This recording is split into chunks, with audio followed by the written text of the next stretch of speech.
we have. There is so many options for you in the ball. তবে কি বাংলাদেশের থেকে ভালো দল হচ্ছে উগান্ডা? উগান্ডাকে 58 রানে অল আউট করে প্রথমবারের মতো বিশ্বকাপ খেলতে নেমে উগান্ডাকে কাঁদিয়ে হারালো আফগানিস্তান।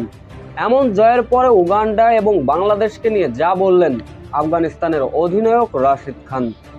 প্রথমবারের মতো বিশ্বকাপ খেলার স্বপ্ন পূরণ হলো উগান্ডার, তবে সেই স্বপ্নটা যেন অধরায় থেকে গেল, এক কালো রাতে পরিণত হলো।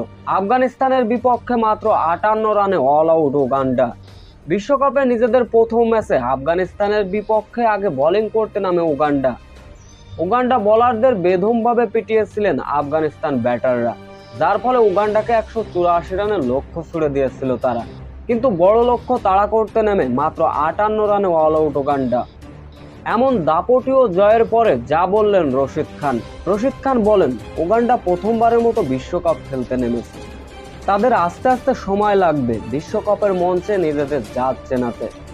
এক সময় বড় বড় দলের বিপক্ষে উগান্ডা দাপট দেখাবে বলে আশাবাদী আফগান এই অধিনায়ক।